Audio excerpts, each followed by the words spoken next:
barakaatu mbokk ñu leen ziar waa ñu leen jàmm ngeen ci Guyassar TV ñu ñëw ci ay jàngat rek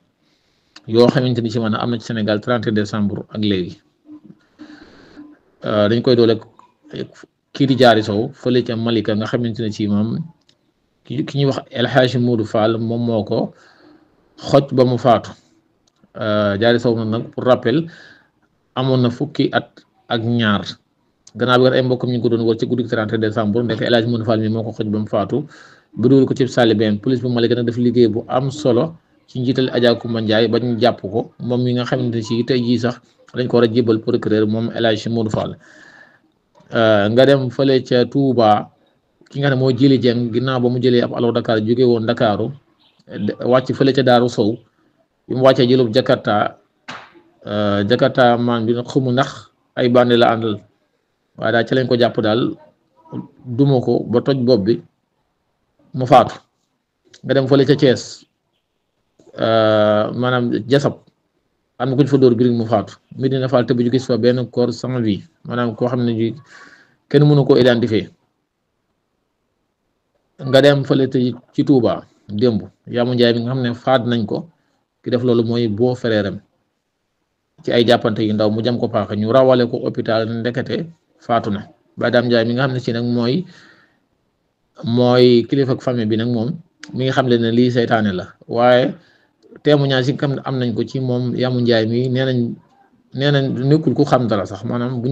ñëwee nekkul ko xam dara mooy taxu koo bari problème moom boo frère bi nga xamante ni ci nag moo ko rey nag moom police bu Touba arrêté na ko Baye Dame Ndiaye nag xam ne ne moom mi rey kii di Yaamu Njaay moom ay problème bopp da ko daan am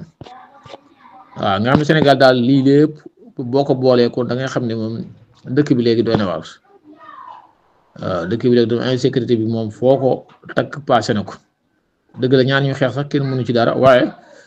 defe naa ne war nañoo mën a yëkkati lii di peine de mort teg ko fii ci Sénégal bu yaa na aw weer donc mbokk fi doxaloon ku rey nit ñu rey la defe naa ne yii ngay gis nii yëpp dina wàññeeku waaye bu fekkente ne nit day def la muy def ba pare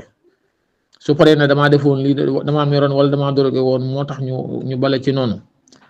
defe naa ne rey gi day gën a jëm kanam rek waaye bu ñu defoon li yàlla wax képp koo xam ne rey nga ñu rey la defe naa ne boo ko defoon weer da nga gëj a gis kuñ fi rey ndax kay reye moom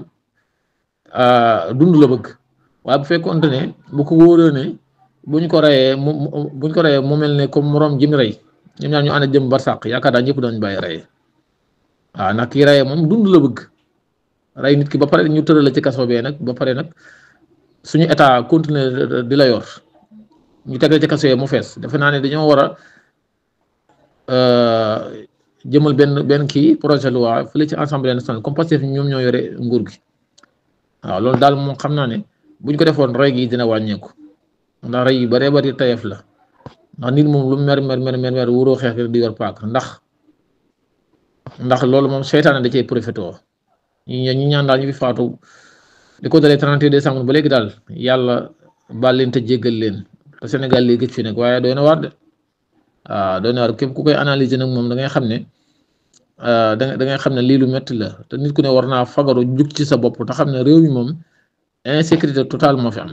waaw kenn ku ne waajal sa bopp daal dee moom bu ñëwee ñëw na waaye nag